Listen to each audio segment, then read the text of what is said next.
Welcome to this presentation and demonstration of Oracle Advanced Analytics, an option to the Oracle database. And in this scenario, we're going to look at how we use data mining functions that are embedded natively inside the Oracle database in a remote service delivery scenario where we're taking data off the Hadoop servers in real time. We're streaming that into the Hadoop system. We're taking it off sensors into the Hadoop system. We're going to collect and organize that data using the big data appliance. We're going to use Hive to bring that data and organize it and load it into the Oracle database, and that's where we're going to perform the analysis. We're going to use the in-database library of very powerful machine learning techniques that embody the Oracle Advanced Analytics option to find patterns, find relationships, and then we're going to apply those predictive models to data either in batch or in real time, and then we're going to leave those results in the database so that Oracle Endeca or Oracle Business Intelligence can take a look at them in other graphs and visualizations. My name is Charlie Berger. I'm the Senior Director of Product Management for Data Mining and Advanced Analytics at Oracle. So again, to summarize, we're going to acquire the data in real-time data streams into Hadoop. We're going to organize the data using Hive queries where we're going to create tables and load it into the database. We're going to analyze the data using the powerful in-database data mining capabilities that come with the Oracle Advanced Analytics option. And then we're going to look at results in another dashboard using Endeca to visualize, drill down, and so on. And we could also use Oracle Business Intelligence for that.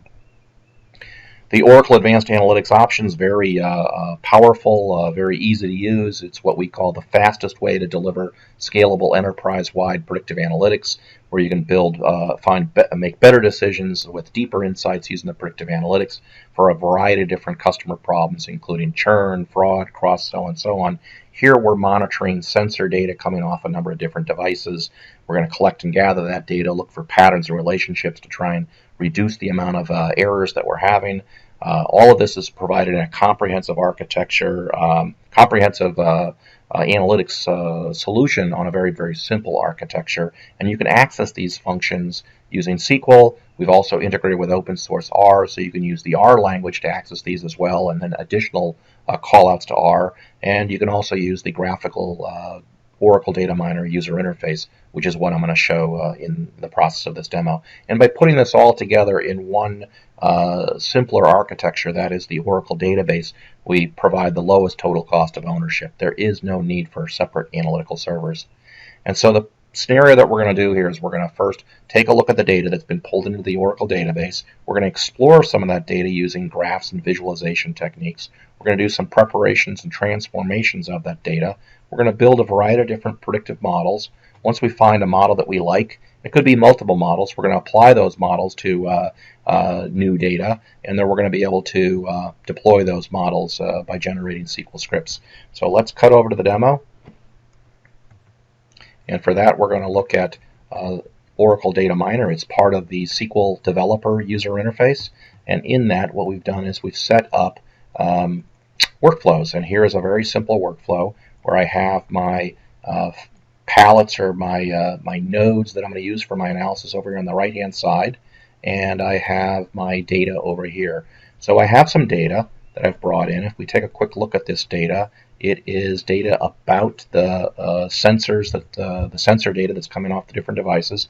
So we have the asset ID, the name of the asset. We have the percent utilization. We have the temperatures that are being collected along the way. We have the heat and cool monitor status, a number of different readings, the experience of the technicians. So we have a number of different fields of information that are telling us the status of these devices. And what we're going to do is, and by the way, we're leaving little SQL breadcrumbs as we go through this analysis.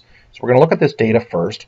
I'm going to skip this data preparation because there's a variety of different things you could do here in the data preparation, and we're going to kind of leave that as something we can go into a little bit later on with a little bit more time. But we can take the data, we can do different transformations on that data.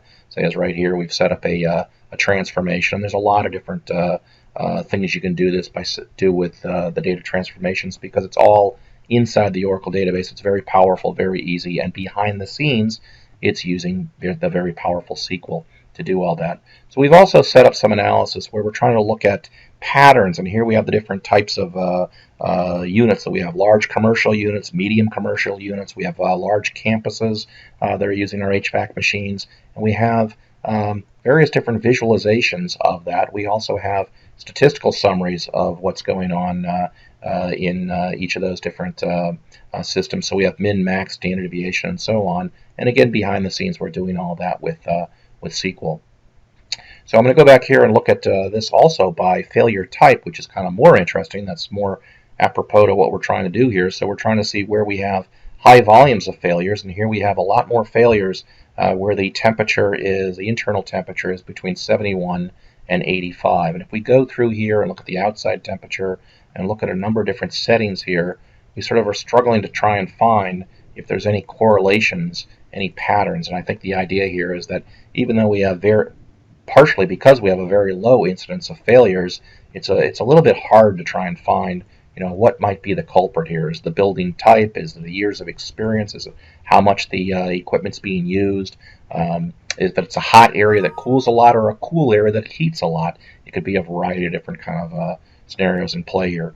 So we are also going to use some functions here to see if we can find those variables that are most correlated with the target field failure or not. But we're also going to look for missing values and constants, do a little bit of sort of automated cleanup here. I just want to touch upon that. Here's where we're doing the brute force, the large amount of work. We've built a number of different models here, and when we go to do this, it's very simple. We have our target field as failure, and we have a number of different models here. So if I want to do say a decision tree, I can go in here and set the settings for that decision tree. I can also set the settings for the naive Bayes algorithm, also the generalized linear model, logistic regression models that we're going to build. And so we have a number of different advanced features. We also have the very powerful support vector machine algorithm, which is very powerful for finding patterns and relationships, and can handle large amounts of input attributes.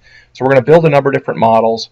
Let's go take a look at those models real quickly. So we've built a few different models.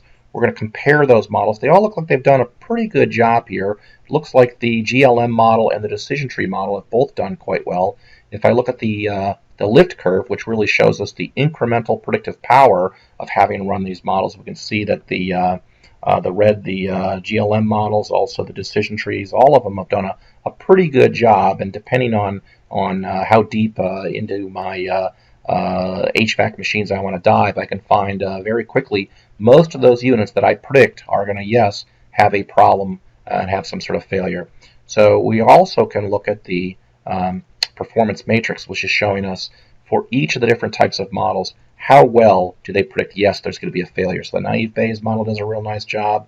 They all do a pretty nice job, and the idea of building multiple models is to have confidence that your model is good, and also maybe you want to apply a variety of models. But oftentimes people also like to look at the models to see the ability to interpret the model. So here we have a decision tree model which starts with the overall entire population, and it starts to make these splits. And we start to see that if it's in certain states, then we start to see whether or not we have an increased. Here we have very few failures, but if we come over to this side here, we start to see just a few more failures, that little bit of green right there.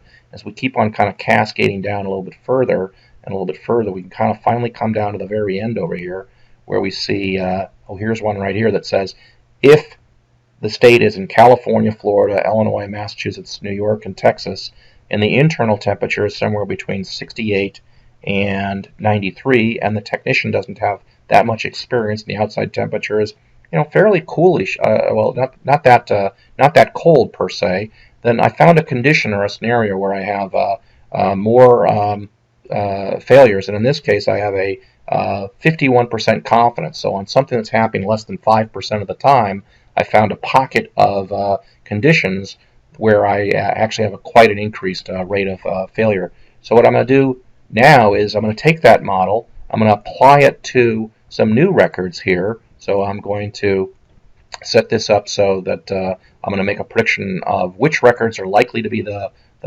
ones that are going to have a problem. I'm going to apply those models to the new records which are coming in here, and then when I'm done, what I've been able to do is create a list of records, or in this case, pieces of equipment that have the highest likelihood to have a problem. And so if I say here, I want to say the prediction is yes, so I want to do these descending, and the probability is also descending. If I sort this, that's all just a table inside the Oracle database, so it's very easy to sort.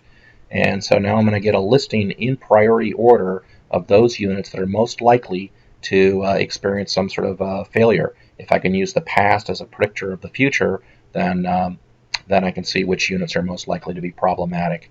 And here I am scoring quite a few records, but I'm also going across the wire, so it's taking just a little bit longer to do that. But here are the units that have a yes and the highest probability, and I also see the rest of the information here.